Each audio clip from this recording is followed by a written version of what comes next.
Welcome to Directionally Correct, a P&L's podcast with Cole and Scott. Today's guest, John Boudreau, Senior Research Scientist at the Center for Effective Organizations at USC, and Pete Ramstad, former CHRO and Strategy and Organizational Consultant. Go. Hey, Directionally Correct fans. If you're looking to stay connected to the podcast, make sure to subscribe to our Substack newsletter, watch our videos on YouTube, or listen to the podcast on your app of choice. This podcast is dedicated to you to help educate and entertain you on how to effectively do people analytics. We are a listener-supported podcast, so please consider becoming a patron. If you'd like to support the podcast by becoming a patron, you can find a link to sign up in the show notes or at patron.podbean.com/directionallycorrect. Thanks for being a listener. All opinions are our own and do not reflect those of any other organization. John, I'm so tickled with what you're wearing today. That's in terms of the callback to, right. Yeah, I think how you found out about the podcast. Well, how do you find out about the podcast? What's that?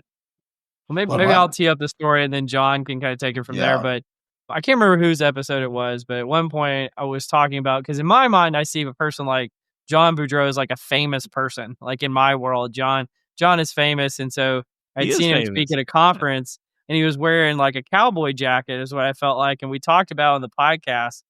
Come to find out, like I got an email thread sent to me from a few folks that had gotten around to John and we had talked about it and found out about it. So I appreciate you being a good sport, John, showing up in the cowboy vest for the podcast. Yeah, well, it appears to be my defining characteristic, like I said, these days. So I was delighted. I wrote people back and said, yeah, this is the arc of my career. You know, I used to be famous for academic articles, and then I was famous for leadership books and articles, and now I'm famous for what I wear at the conference. Yeah. There's no such thing as bad publicity, right? I guess so. It's all the same. We'll see after this. John was present at, it was a Workday conference, Connected Commons, someone spilled coffee on me. That's the famous one where like someone like he was not in the room at the time, but he was there. I definitely remember this in Pleasanton some time ago. It's been a long time. Well, John, you kind of queued it up in terms of like the progression of your fame and your career. I think one of the reasons why both of you being guests on the podcast today is such an honor for us is I saw the book that you all wrote, Beyond HR, as a very formative book in my career, but I imagine in many people's careers in terms of how they think about talent and kind of the equation of how we think about quantifying the value of talent to organizations and what role variation plays in that. And I know, Pete, you have a background in kind of economic analysis and how that frames your lens on the world. But can you guys talk to us a little bit about that book, because I feel like it is so relevant at this moment, and I'm not sure anybody's paying attention to this type of research at this moment either. And so maybe that can tee you guys up to talk about it. Well, maybe I'm just going to start the story of a little bit of how the book began to come out. Pete and I, we had a whole bunch of common connections, many of which went through the board of a company called Personnel Decisions International. Which was kind of a executive assessment board, very much anchored in the research at the University of Minnesota and people who were publishing there at the time. And back in the late 90s, several different contexts, let's see, Wayne Cassio, George Milkovich, and others were saying to me, John, you've got to meet this guy, Pete Ramstad, who's working for Personnel Decisions International. I said, okay, what's he like? And they said, he's a CFO, an accounting guy, and all that. And I said, well, okay, I guess that's all right. I can certainly chat with a finance and accounting person. And Pete and I got to talking, and one of the first things he said was, John, we've got, at that case, it would be file cabinets full of assessments of executives, thousands and thousands of these assessments that we do based on rigorously designed psychometric tests and simulations and other things like that. And he said, I come from finance and I'm familiar with bond ratings, and the rating of a financial bond is the prediction of the future performance of an asset that's uncertain. You can't really say exactly what a bond will be worth in the future, but we have these things called bond ratings, AAA, AA, B, right? And those ratings are a kind of rigorous way to predict the future value of this unpredictable asset. And he said, it seems to me executive assessments are like that. And this information we have in our file cabinets could be seen as bond ratings on executives, an uncertain asset with future value. And I was kind of hooked on Pete at that point. And as we've talked about, Cole in particular, there's a great deal of that kind of finding a metaphor in a discipline that leaders already understand. I call it a place where leaders are already using their smart brain.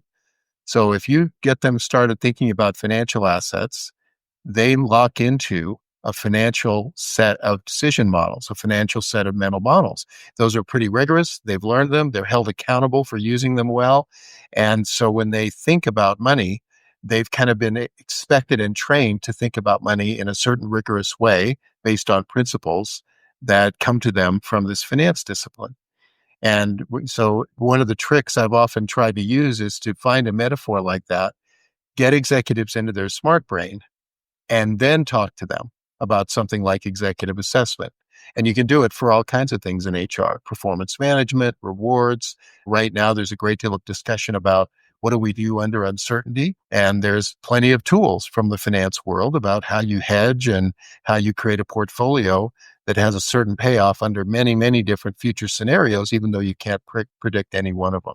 So that's my introduction to Pete. And that was the beginning of a lot of work we did together that ultimately produced Beyond HR in 2007. And to show you how naive I was, I started building some of these models. I'm trying to work on PDI showing value, just from my economics perspective.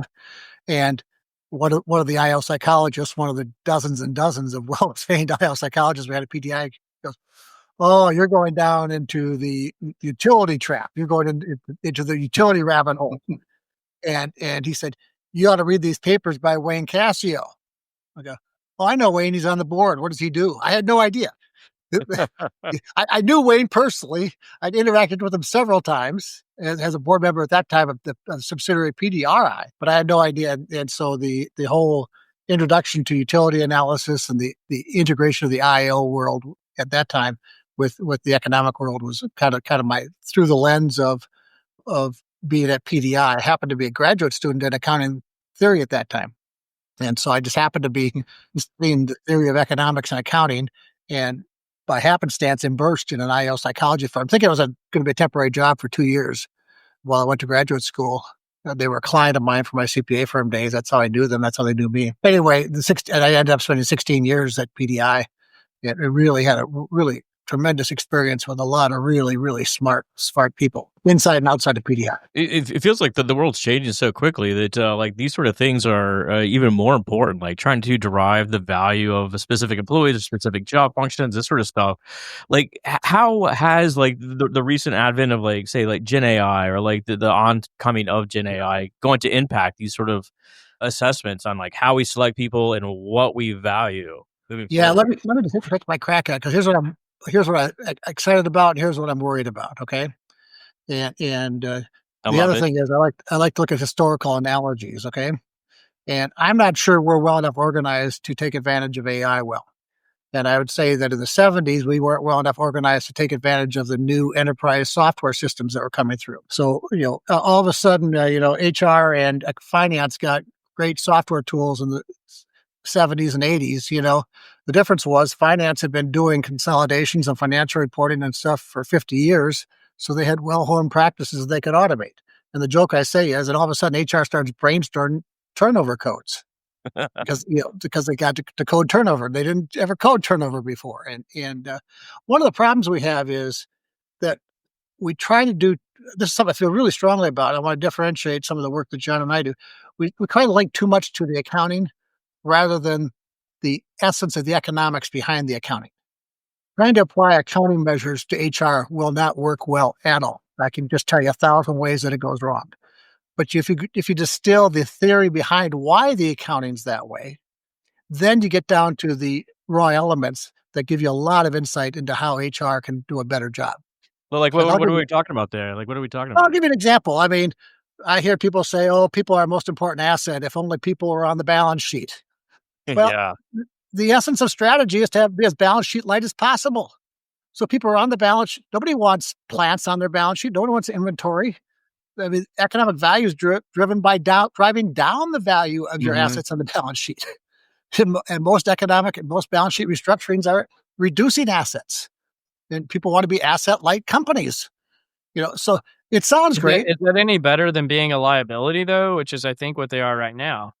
No, they're holding cost. They're a holding cost? Okay. Yeah, they're not a liability. There's no future cost of people that's associated with that. I mean, you might have some pensions and some certain kind of situations where you made certain contractual obligations financially. But the idea is we don't have brands on the balance sheet, and nobody has any trouble investing in brands. Yeah. What's the value? Those show up in stock price, though, right? In terms What's that? of those show up in the stock price, though, right? With the differentials between how much a firm is evaluated versus what they're trading at is like attributed to the brand. Is that correct? It's attributed to intangible assets. We don't know which ones, and there are people, but you just have to get into the guts of it. You know what I mean, to really know what you're doing. Yeah, but Coca-Cola. Everybody understands there's tremendous value in that brand. Yeah, no question about it. A huge part of the Tesla loss of valuation in the last 4 months has been a perceived erosion of the value of that brand. But my point is if we just try to do simplistic things, if we only had people on the balance sheet or try to apply accounting per se as it stands, or try to apply GAAP to people, we're never going to get any place any better in analytics at all. So what are some simple things that organizations can do to better judge the quality of their talent and the future value of their talent? Yeah, understand their bond ratings. Yeah. So my first suggestion is around that. It could go a lot of different ways, but one of I'll give you a real tangible example. I would really focus on analytics on holding line leaders accountable for talent decisions. Okay. And I wouldn't try to measure much else around that. So when I talk to CHROs, I say, would you like to have measures as powerful as they have in finance? And yes. Well, how many of the measures in finance tell you what the finance department is doing? And the answer is almost none. What they do is they hold the line leaders accountable for the asset that finance cares about. And, even things as simple as time to hire, days to fill, right? When I changed that from days to fill by job type to days to fill by line manager, it changed the whole dynamic of the discussion with my executive team. Well, kind of along these lines, I know I'm prepping for this, Pete, and I'd love to get your perspective too, John. We talked about what are the human capital topics that boards of directors care about? So, pushing the analytics to the line leader level is kind of the I guess the nirvana that maybe we should be pursuing. But if you're aggregating that up at the company level, what are the types of things that boards care about or should be caring about? And what do you guys from your experience think about that? Go ahead, John. You want me to talk?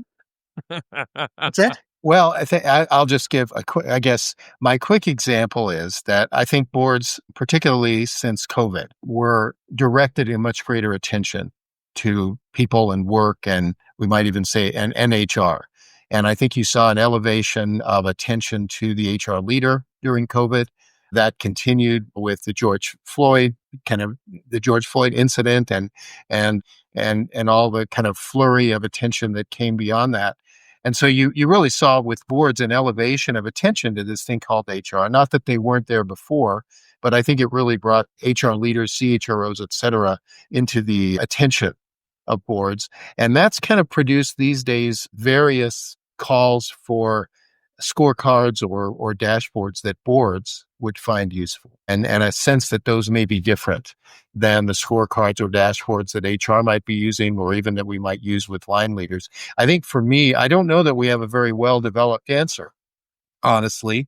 I think that, the bottom line would be that for me, it would be much more about what boards understand and how they think about this rather than about any certain measures. So a quick example, I've seen a number of lists in which boards say we'd like to know more about the internal promotion rate and how much are we moving people between jobs in the organization. And again, one of my favorite thought experiments would be to say to boards, assume we had a perfect measure of that. Okay, you've asked for it, and assume we had a very, very good measure of the proportion of positions filled internally. What would be the right number? So as a board member, why did you ask for that? What's your logic about that number and how it fits with your concept of value? And I think what I would get is answers all over the map. Some would say, I guess I thought it should be close to 100%. And that seems good to me because we're developing our people internally. And somebody else will say, well, no, I don't think 100%. That's awfully expensive when there's really good talent outside. And so, gosh, I think maybe closer to 50%.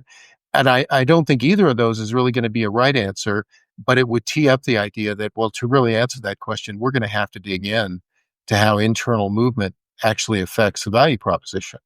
And we're going to have to now agree that there's going to be some places where it ought to be maybe close to zero because the best talent in the world is actually outside, and some places where it should be really high. But just asking for that number, and I think HR is often quick to provide the number. Oh, goodness, the board asked for it. This is terrific. They finally recognize HR measurement as key and to just rush to providing that almost as a service provider when the opportunity exists to step back and do something like I described, to step back and say, why is it you asked for that? What is your mental model about how value is created in a workforce if that's one of the things you asked for? Same kind of thing with things like culture, et cetera. Yeah. Go ahead. So I want to build on that. So I think resisting the reaction to the board is really important. So John and I would say you have to teach the board in advance. The board already knows discounted cash flow. The board already knows the principles of capital allocation. So they come in already knowing the mental model, so they know how to process the data. And one of the challenges that CHROs have to do is they have to teach the mental models. Otherwise, the board's just going to ask for things and apply data in random ways. I'll give you an example, and it's one that, and I know you kind of kid, you don't want to talk about it much anymore, but the whole work from home discussion a little bit. It's hey, we'll talk about it. I mean, come on. Okay. Yeah. If you take it down to its economics, changing your policy on work from home changes your supply of talent. Oh, yeah. Now you're talking my language. Okay. It's a supply and demand curve. But we also know if you don't have any selection validity, it doesn't matter if you're choosing from a pool of 20 or a pool of 5, because zero selection validity means that the size of the pool doesn't matter. Just random guessing there. Right. The example I use when I teach it to line managers is, you can give me 100 cantaloupes to choose from. I don't know what I'm doing. So you might as well give me 5. give Martha Stewart 100 cantaloupes. You're going to end up with a dandy cantaloupe, And so all of a sudden, the impact of demand only matters if you have selection validity. Yep. Okay. And can I nerd out on this for just a second? Because what you're really describing is the concept from utility analysis of the SDY. So being able to that's quantify, the next step, right? Yep. Being able to quantify the measure of the value of a standard deviation in performance once you know the validity coefficients of what you're doing. And I think great callback to Wayne Cascio and to John Boudreau's work and Alexis Fink, prior guest on the podcast as well, in investing with people. Love this concept. And so maybe you could build on that for us and why that's so important, Pete. Yeah. Well, then the next step is you don't go through the process of trying to estimate SDY. Mm-hmm. Okay. But you say, what's the break-even SDY? Okay. So this is what they would learn from the whole options analysis with the, I can't think of the name of the options evaluation biologist. What they do is every day, every option, you can see an implied. The Black-Scholes. Yeah, Black-Scholes. Thank you. Yeah, Black-Scholes. It's actually, to date myself, that we had to study the derivative of that model as part of our when I was in graduate school. But it's what they do is they say, all right, if options are trading here, this implies a volatility here. Okay, so you could take, let's assume we have this much demand reduction, which you can measure.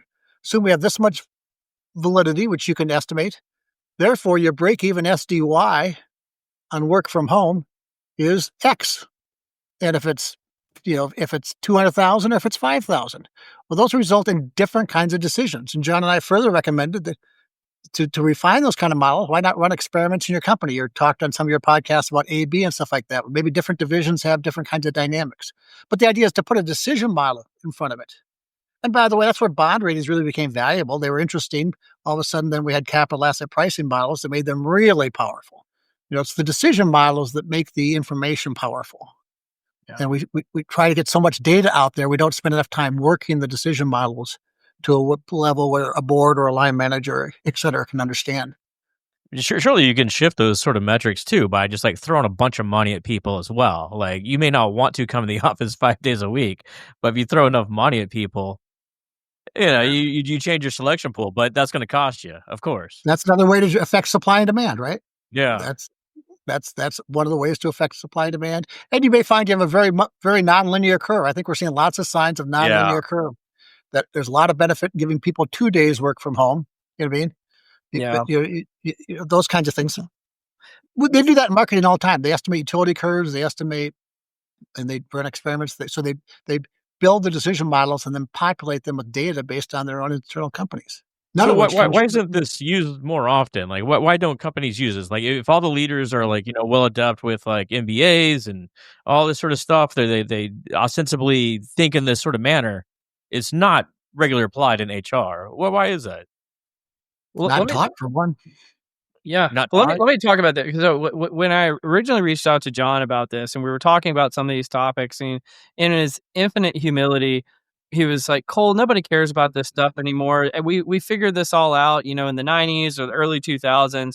Why do you think this is even relevant?" And the thing I said is because I feel like there's just been this great forgetting that if something hasn't happened in the last 3, 5, 10 years in HR, it's like we never knew it at all.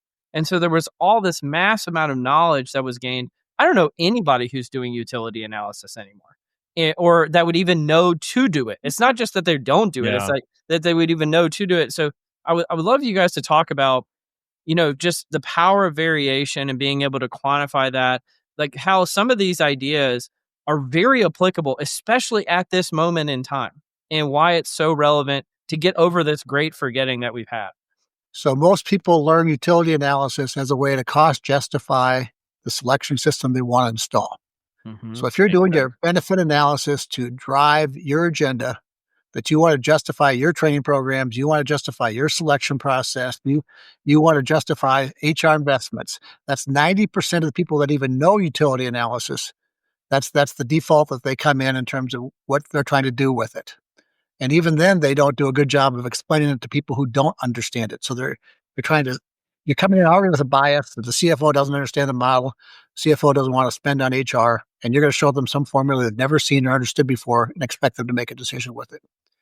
You take that same exact model and apply it to a really important decision around how can we affect supply and demand of talent and how that impacts us in 1, 3, and 5 years. And rather than saying, here's the answer, you say, here's the break-even points. And then the CFO's job and the line manager say, do we think we're above or below that number? You show them where the decision changes, not what you expect to have it happen. And so that's the kind of stuff and we just haven't had a lot of people analytics and CHROs that are prepared to do that and know how to apply it and say, oh, this is really, nobody says work from home is a supply demand problem that utility analysis really helps us answer well. Well, now they do. Yeah, well, would you see, Cole, what I'm saying, how that changes the process?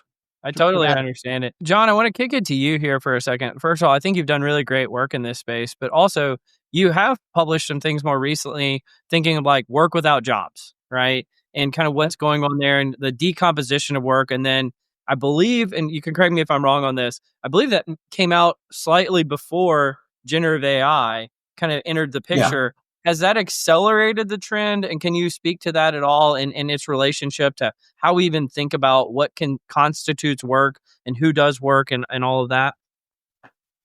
Yeah, maybe again, we're having fun with analogies today. So I'll kind of put an analogy out there first, and then we can talk about the implications. So I think, again, if I were talking to non-HR executives about work without jobs and about this, the basic idea is to consider whether looking at work with a unit of analysis that would be what's inside jobs. So it would be tasks or projects or something like that. I always like to think about a job description. Let's say we print it out and then we slice it up, and all the things that are inside it, all the tasks that are inside it become now, like strips of paper. And let's say we did that for a team in a distribution center. So we take all these things we call jobs, we'd lay them all out, we'd snip them up, and then we'd say, you get to arrange these tasks in the most logical way possible. I've done this. I've talked to a lot of school teachers about this who came through COVID and said it really shined a light on how much of our time is spent on administration and meetings and stuff like that. And how all of the data says that you need a couple of hours of prep for an hour of being in front of a classroom, at least. And so if you really were to arrange this, you'd make prep much bigger. You'd make in front of the classroom much bigger. You drop the meetings down, and you get to that a bit more easily if you're allowed to say, well, you don't have to say, how many teachers do we need with this job description? You can say, how much more time in prep do we need? How much more time in the classroom do we need? And then go reconstruct the work to reflect what you've discovered that. And it really does have, so that's kind of, and the analogy would be, right when we were writing this book, I was working with a pet food company and we were trying to figure out how to express this analogy to their leaders. And as Pete said, what I find is we need metaphors to engage their smart mind. So I would say, well, here's how I would present it to them.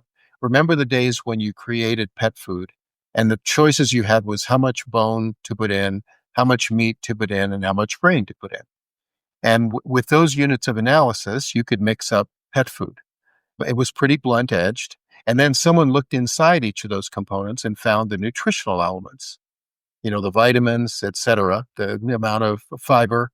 Well, once you understand that across those ingredients, and you start to realize you could create food based on nutritional level outcomes instead of based on, well, how many ounces of meat, how many ounces of grain, how many ounces of bone, whatever.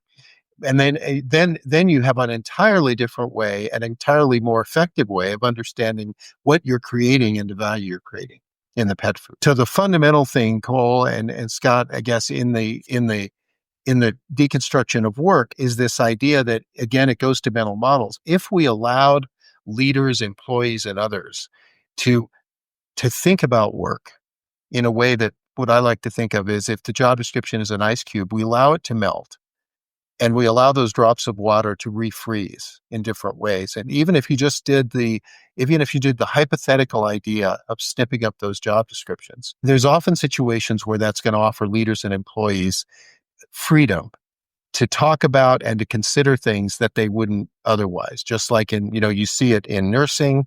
If you take the job description of nurses, it included looking in on well patients, it including writing schedules for the nursing shifts, that sort of thing. All of those things, automate the schedule writing, give the looking in on well patients to candy stripers or somebody like that. And now what you're left with is a whole bunch of stuff that really needs nurses to do, and that we could emphasize with them. And in fact, once you see what nurses do, if you still have a shortage, you realize that your hospital executives were often physicians before. And so you get them recertified as physicians. And now that work, that not so much the job, there's no job description of a hospital administrator who spends a day on the floor as well, right? That wasn't in the job description. But once they're recertified, if you deconstruct the administrator, you realize that the person inside that job has these capabilities that go with being a physician, even though they're not reflected in the job description. So again, the idea is that if we're looking at the people and the jobs in some more molecular level, I like the concept of capabilities better than skills. I mean, it's pretty simple questions for me. The capabilities side on the part of the person would be, what can you do, or what could we prepare you to do? So very specific. Here are things that you can do. Not so much do you know the Spanish language, but do you know how to simultaneously translate? Do you know how to translate a document, right?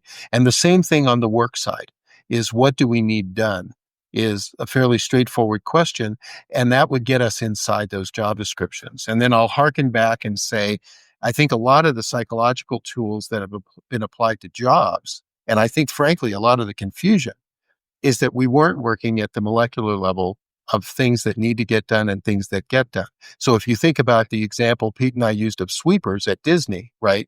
The sweeper job description has a lot of stuff in it about cleaning and some stuff in it about entertaining guests. You can't really see the strategic value until you break those apart and draw the payoff curve So how much better off would Disney be if we made cleaning the park 30% better? Well, not that much, probably. We're already good enough, probably, on keeping the park clean. It's not unimportant, but we're pretty good. How much better would Disney be if we enhanced the ability of sweepers to answer questions, to entertain guests in a surprising way? And you say, oh, yeah, that part of the job. Well, that's really valuable. And so I think that I don't think there's enough to get on a soapbox. I just don't think this discussion is is is undertaken often enough by leaders and workers about what's really adding value here. And where is what you're doing, where is good enough good enough? You're not going to enhance value by getting better at that. Pete's favorite example is getting tax documents in. It doesn't help to get them in 3 months early. That is not adding value. Even if you could do it, your right? penalty early there. Yeah, It's exactly. it's amazing, like how much mileage you can get out of just talking about the mission, vision, and strategy of an organization. Like that will funnel down to everything else that you want to happen, whether it's someone sweeping the park or actually, entertaining the guests. In that case, like probably Disney wants you to provide a great experience for their customers in an entertaining way. Oh, Pete, you faded out there. That's incredible. Yeah, I had adjusted my camera. Sorry about that. Well, there's always been a fair amount of like job crafting that goes around that people do on their own, right? But what you're talking about is a much more systematic way to get at what the organization actually needs out of employees and redistribute the actual talent. Yeah, and I think get a good understanding of it. I think that's the key, Scott, is I'm much more interested in the way people think about this stuff than I am in any particular measurement or outcome of it. And I've always seen measurement as a vehicle to getting people to think better, to make decisions better, to understand things better. That's the ultimate goal. And in my sense, the ultimate evaluation is, are people making better decisions than they would if you hadn't measured this thing? And in this case, I'd say, would people make better decisions if there was kind of an institutionalized capability and requirement that we look at your work and we look at the work and ask these kinds of questions? In addition to whether it could be automated, we actually get a handle on what is the real payoff and what do people think? Like I think there's probably a lot of equivalent of Disney sweepers running around, maybe not at Disney, but you can imagine the sweepers think that where they add value is sweeping better, right? It's in the job description. It might even be in the title. Well, that to me is the key, is whether we measure stuff or not, would it be helpful to have a process by which the sweepers and their leaders could talk about where they add value at that deconstructed level? Is that a cultural thing? I think you have to be careful about mission, vision, and values just a little bit, because what happens is, as companies have gone to scale and with the technology, we're seeing a lot of people try to build enterprise-wide performance management around things at the enterprise scale level. When you think about Disney, they've got cruise lines, they've got movie studios, they've got television studios, they've got theme parks, obviously. And one of the things that John and I are seeing is that we are eliminating the strategic context by aligning it to the very highest level of the enterprise. And it's very, very common.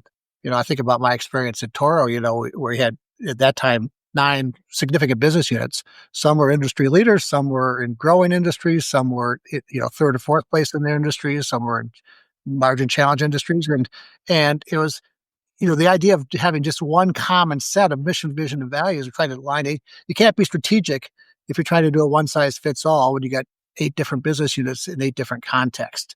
And I see a lot of COEs trying to get to scale, in effect, robbing the opportunity to be strategic at the level that really matters to line and business unit leaders.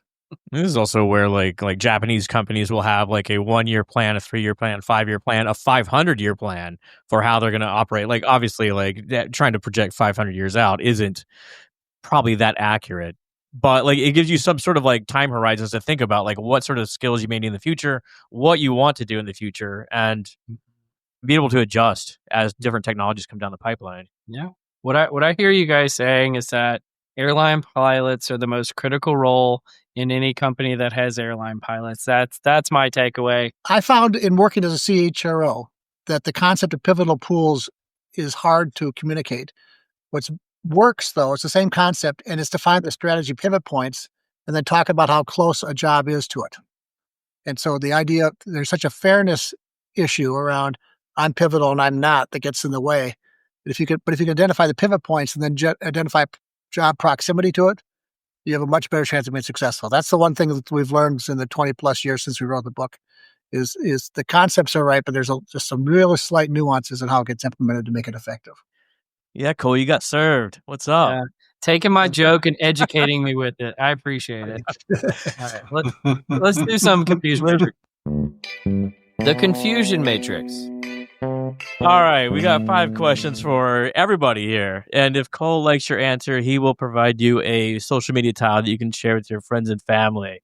All right, anyone jump in here. These are kind of wild here. So what's a belief that you held early in your career that you're completely changed your mind about now? Oh, that's easy. And related to what we did. I think when all of us started doing utility analysis, what we believed was that the only reason executives and others weren't making better decisions is that we had not translated psychology into dollars. That if we just translated this stuff into dollars in a credible way, that would change the way leaders made decisions about people. I think that was, kind of at the heart of all of that. And I think one of the reasons it's fallen out of favor is that in fact, it's much, much more about what Pete is talking about priming leaders on a way to think before we come in with a fully blown analysis. And I think that's still true today. So for me, I think the belief that changed is today what I believe is that the real bottleneck is that leaders come into discussions about people using simplistic, myopic models. It's not so much their fault, but they've never really been held accountable the way they have. And that's what needs to be changed, whether we think about measurement, whether we think about how we define work, et cetera. It isn't just that they're desperately waiting to make better decisions about people, and all they need is the dollar values or a good scorecard or something like that. I'd say that just that I knew anything.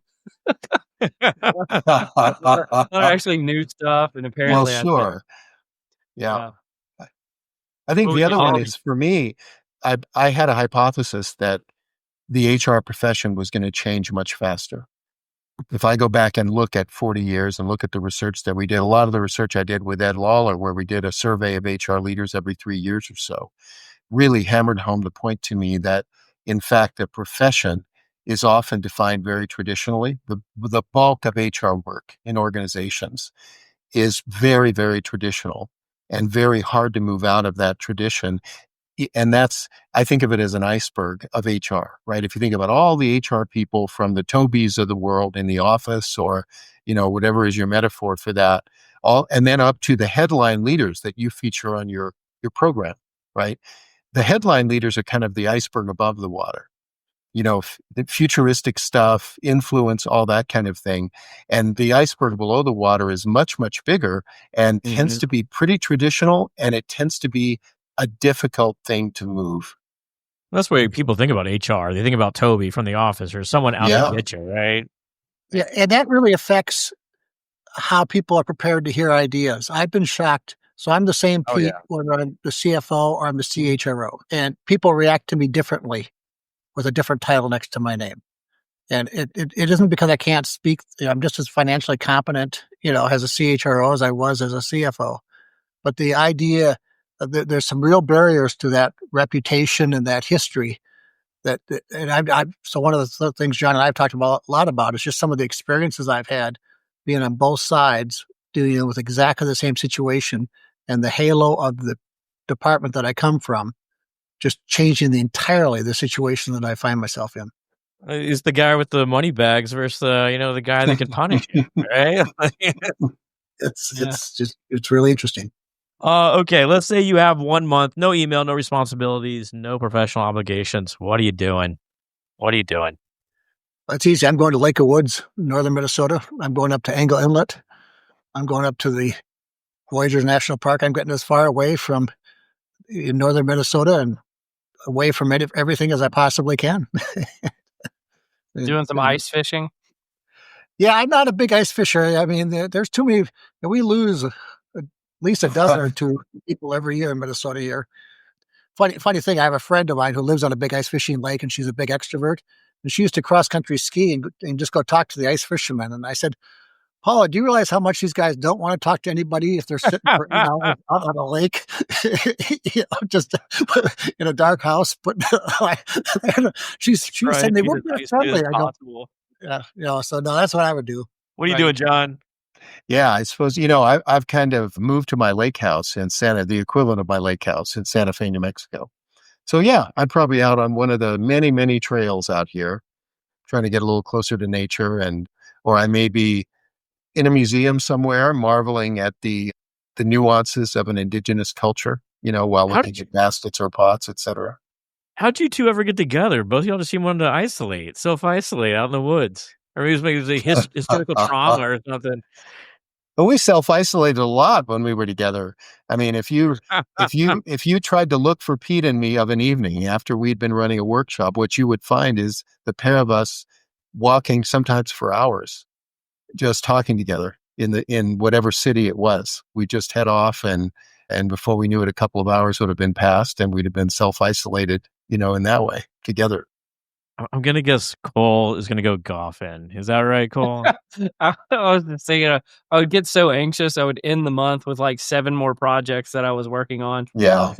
That sounds right, honestly. Yeah. Okay, well, we'll wrap it up with this one. Like, what is one everyday skill or habit that you rely on that has nothing to do with academia or business, but makes you better at your work? As silly as it sounds, one of the best things I learned in high school is how to type. How to type? Oh, yeah. Back in those days, it was taught with manual typewriters, and early on in my career, I was in software development, and for that ability to touch type and move and be comfortable around it, silly as it sounds, it's probably one of the most important things I learned early in my career, and it's served me well ever since. Were those QWERTY typewriters like the same format that you have on a laptop now? I love Pete. Yeah, I love the generational difference that Cole is asking that actual question, right? Like for you and me, it's like, well, of course, QWERTY typewriters, that was the 1960s, 1970s. We were using those to do punch cards to feed into massive mainframe computers and get a little COBOL computer program to run. So it's been QWERTY. What was amazing to me is that QWERTY did hold up, that weird keyboard design that was QWERTY does hold up. You can modify it to like the Dvorak system as well. I got a friend that uses that, and boy, you talk about trying to do things left-handed. I mean, oh my God. And I've always been grateful for my math background. You know what I mean? So I was a math major undergrad, and it gave me comfort. Was just everything else I did built on that afterwards. So that's what made the economics accessible. That's what made IO psychology accessible. Was my math, was my foundation of math. Yeah. So one of the things that as this podcast has gotten more popular, when it first started, it was basically just our friend group who we had on as guests, and is we have people from different generations coming on the podcast, and so I have to explain it to people as like it has a very millennial feel to it. Because like people aren't expecting this type of podcast relationship when doing this. So I appreciate the call out, John. It was all meant positively, right? Yeah, absolutely. You said punch cards. Like I'd be remiss if I didn't like relay this one sweet story about my grandparents and how they met. My grandparents, my grandfather worked for IBM. This is like in the 1920s or something like that in Beaumont, Texas. And my grandmother would come and purposely mess up the punch cards on the IBM machine just so he would have to come around the office and she could talk to him. That's cute. And they wound up getting married. Like, the rest is history. So I learned a new phrase from Cole. I would call that a meet cute. Oh gosh! Whoa. Wait! What? You didn't learn it from me. He's clearly been listening to the podcast. That was Holly Lamb's episode. She explained what a meet cute was. I did not know what it was. I know what it is now. Yeah, so I think Scott had just described a meet cute, if I understand it correctly. Oh man, I gotta listen to this Holly Lamb episode. Let's do some nerdery. The nerdery. I will tee us up with the Where you want to first one. start? Yeah, I think I'm going to start us with how many people does your company have, or how many people does it need? I think the reason why I chose this one is sort of because the conversation we were having around work without jobs and what's going on here. And so a lot of these AI companies are making commitments to say how few people they actually need per the revenue per employee that they're going to dictate. And there's this company called Agency AI that has made a formal commitment to cap their full-time headcount at 100 people. And it's the company's guiding principles, basically saying no matter how much the company grows, they're never going to have more than 100 people. And so there's a lot of different things going on here. They give a few examples: Midjourney, Cursor, Cal AI, 11 Labs, of how much revenue that they have and how few employees the organization actually has. But I think about this in terms of what we show here isn't really about HR per se, but with AI coming and potentially deconstructing a lot of the work that's done, is there a potential in the future that the whole concept of people analytics or of even like human variability that we've talked about in this podcast isn't really necessary because the sample sizes are too small, because organizations themselves are at such small organizations that the traditional analyses that we've done that required large sample sizes aren't really relevant anymore. And so I thought the two of you are some of the most brilliant people in talking about these things. What do you see that's happening? What do you see that's coming? And how does this overlay with some of the work that you've done in the past? Well, I think it is. I mean, my first reaction to that is it's certainly attention getting, and that may be the point. Again, I think I always find it illuminating to take the analogy to something that isn't people and ask if the executive would feel the same way about being public about that, right? So what if we, pick anything, right? We're going to never use more than 100 suppliers, no matter how big we get. Right. Because, we feel that efficiency in supplier management is very, very important to strategic success. And so that, and I think if you said that, you would be presented with a requirement that you walk that through a rigorous model. What is it? What is our relationship with suppliers? How do they create value? What is the cost of having more than 100 suppliers? What point does it tip over to be inefficient to have 3,000 different suppliers? And of course, there's a bureaucratic point at which the value of having more of those suppliers just doesn't justify the cost. But is it 100? Would you come out with that number in particular and say we'll never be bigger than that? So my reaction is kind of, it's attention getting, but I think I would wish for a much more rigorous approach to that. And it may be less. It might be more, but that we step back and we really ask, what is the framework we use to decide when adding people actually creates greater value, particularly if you're a growing organization. I also think what it really begins to tee up is executives are trying to get their head around having AI or automation be a part of the strategic planning process for let's call it talent or capacity. And so what happens when you have AI as a part of your human capital portfolio or automation or something like that? You see it in the Shopify example, saying you don't get to hire until you prove to me that AI couldn't do the thing you're hiring for. Yeah. Sort of turning that completely on its head. I was just on an investor call with a company that that has an AI agent, basically, right, that they built. And it's an agent that can do the kinds of things that first-year law students can do, first-year market researchers can do, that kind of thing, right? Pretty defined kind of work that you can tell an agent, go do this, right? Like go look up all the cases that are relevant to this particular court case, or go do a market analysis of our competitors, both of which are really well developed. Now, how do they go to a company, right? They've chosen to go to companies by having the AI apply for the job. So if you're a hiring manager, you get an applicant from this organization and you ask it questions. and the AI responds to your questions, and you decide if you want to proceed with that person or that entity into the next stage of interviews or whatever.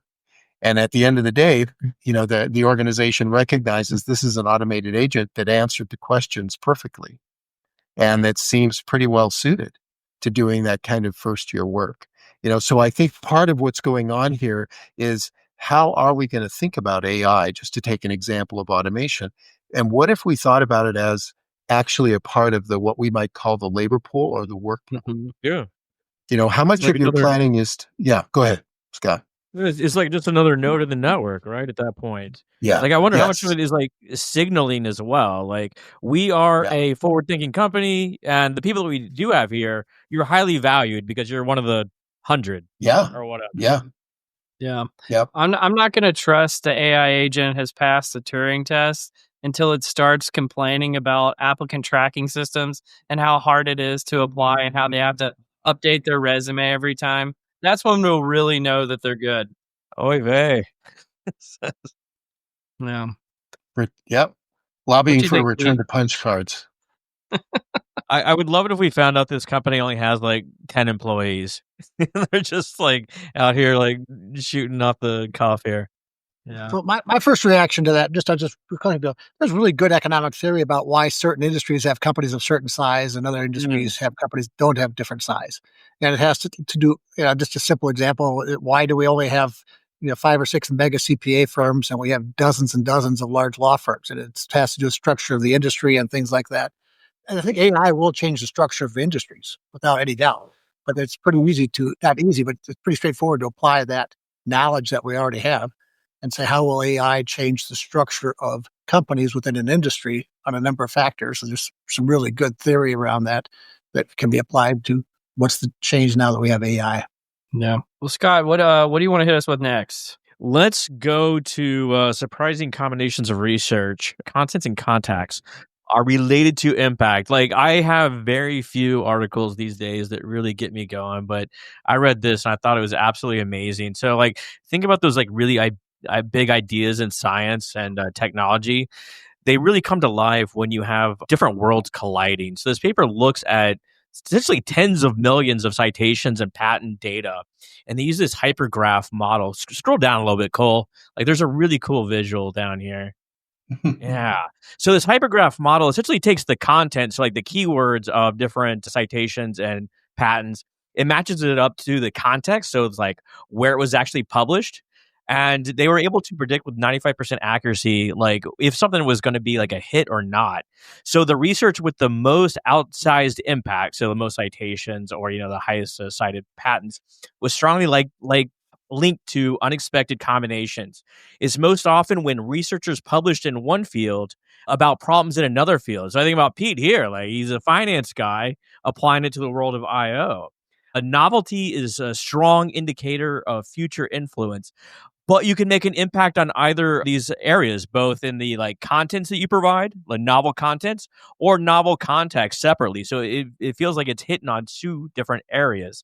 Let's see. Scientists tend to be 5 times more likely to cite from their home journals. So they kind of signal that they like IOP or, whatever sort of journal you have here. And surprising teams with diverse backgrounds, these like expeditions is what they call them, published work for another field, tend to make the biggest waves as possible. But like really, really cool sort of study going on here about how we can actually improve other fields and like kind of mix things up. Yeah. I remember this made me think about, this was a little while ago, we had Ryan Hammond on as a guest, and he had a background in org theory. And one of the things that he mentioned is he had a colleague of his, I believe was getting a PhD in economics, and their professor threw down on their desk a book from org theory and said, read through this. Somewhere in here is your dissertation. And basically like saying, if you were able to cut across disciplines, you're going to be able to find a really cool and unique dissertation. And so I thought that this is a fascinating line of research, and you guys, again, like what Scott said, really emulate this effectively. But I'd love to get your thoughts on it. Well, I think I would say that's been my experience. That for me, I mean, it's not that there haven't been enormous insights that have come to me through what we might call the traditional HR area. And I've been very fortunate to have worked in great institutions and with great mentors and others in that particular field. But I would agree that it's the cross-disciplinary stuff where I have found my eyes being opened. I had a period where I was walking across the street to the business school at Cornell, working with a bunch of engineers and others who were operations research engineers. And you'd go in and you'd say, well, have we thought about the reactions people have? I had one really talented PhD student, and he said, I don't think we've looked enough at how people react to what they see going on around them, like on an assembly line. And what he found was that the mathematics of the assembly line didn't really reflect that the person doing the work would be able to see stuff piling up to their left or to their right and slow down or speed up their work, which is a perfectly natural thing. Like, right, if you see the supply next to you that you have to work on going up, you're going to work faster. If you see that your work is piling up after you and the person next after you isn't getting through the pile, you're going to slow up a little bit, right? And it turned out that when you put those things in, you had a much better predictor of how the supply chain worked and why it worked, even when the math might say, no, you're going to have big pileups here. And you'd say, well, no, we're not getting those. And well, what could possibly explain that, right? And it was the psychology of the person doing that work, and I think a lot of the metaphors we're seeing today have to do with that crossover, whether it's to math or economics or accounting. Again, for me, I talk about leaders' smart brains and how they come at disciplines like production or engineering or finance or accounting even with mental models that are far more sophisticated than they are when they think about people. And the other power of looking across disciplines, and this has really been really impactful for me over the years, was you can look at different kinds of evolutions. So the evolution measurement system, I've talked a lot, and we've written about how finance systems evolve. You can learn a lot about how time zones evolve. Okay, and there's a lot of facts around how time zones evolved. Okay, to what's going on in people analytics now, 100 years from now. A lot of information that came through what the land grant universities and how we manage crops to what it does not just be finance, but the whole idea of Nielsen ratings, and things like that. There's just a lot of. So not only can you cross disciplines, but you can cross decades or centuries. Oh, absolutely. And then learn from how those things evolved and make some pretty good predictions about what are some of the things that should or should not work and how people analytics should evolve and could evolve along the way. I love Douglas Hubbard's book, How to Measure Anything. And one of his tenets is, if you have a problem, go look at another field. They've probably already dealt with it, and they've probably dealt with it better than you could. So it's probably problem's already been solved. I'm going to call this episode "Why Time Zones Evolved." Well, when it took you 5 months to get from New York to California, it didn't matter what time it was when you got there. Yeah, that makes sense. So the railroads were the big drivers. Well, it sounds like that's a very directionally correct response. Scott, you want to hit us with our last article today? 5 reasons why leaders never say directionally correct. So this guy essentially argues that saying directionally correct is just kind of a reckless term. I'll quickly run through his rationale. 5 different reasons. Directionally correct has no agreed upon definition, doesn't even mean what people think it means. Directionally correct decisions may or may not lead to good business outcomes. Using the phrase directionally correct degrades data culture by promoting incomplete data analysis. And directionally correct analysis never provides sufficient explanatory power that hold anyone accountable. Sorry, something just fell in the room here. Well, let me ask you guys. I see you both. Scott, did someone throw a rock through the window or something? Or? Yeah, that's right. We're right at time. Someone's with that article wrapped around it, right? Yeah. Well, I see you guys both as leaders. Do you ever say the words directionally correct? My former boss, CEO, his favorite quote, he said it once a week, if not more often. Change is good as long as it's in the right direction. I think he attributed it to Churchill. But whenever someone had a proposal, it was usually a way to be skeptical about the proposal. Well, change is good but is it in the right direction? So I lived with that for a number of years as the CEO's decision maker's go-to framework is as a way to think about change for itself is not good. But anyway, that's my initial reaction when I see that. It's a spectrum, right? Like you can do the most deep analysis in the world, right? And come up with a perfect answer. But it'll be 6 months down the line. And if you need an answer today, like, what are you going to do with that? Yeah. The same CEO was very good about saying, I don't want any uncertainty that's coming from lack of deep thinking. Yeah, we're going to have uncertainty. Yeah.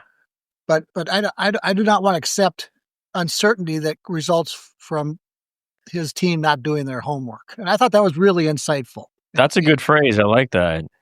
So it's a corollary of direct, but that was his counterpoint is, we're always going to have risk, but I don't want risks that absolutely are manageable with good thinking and good analysis in advance. Well, that's the whole point of analysis, right? Like, is uncertainty reduction, right? It's not uncertainty elimination. Right. Like, we'd all be millionaires and billionaires if we could. Well, I'll probably regret saying this, but Carlos Kimini, the guy who wrote the article in 2020 about Directionally Correct, you have an open invite to come on the podcast, and we'll debate you that Directionally Correct is actually a great term. So well done. But John and Pete, you guys are fantastic guests today. Thank you so much for joining us. Scott, any final words before I give John and Pete the final words? Pete, John, man, hang in there. Things will work out eventually. I believe in you guys. Just hang in there. That's all I want to go to. I feel better already. Thank you, Scott. I just want to say thank you, and I appreciate what you guys are doing with these podcasts and the kind of guests you have, the kind of questions you ask and stuff. And I think it's really, really interesting stuff. A lot of fun today. A lot of fun. Thanks really for coming. Appreciate that. Thank you. Coming from you, that's fun. That's high praise. That's directionally correct praise right there for you. So, well, you've been listening to Directionally Correct, a People Analytics podcast with Cole and Scott, and today's guests, Dr. John Boudreau and Pete Ramstad. Thanks for joining us today, guys.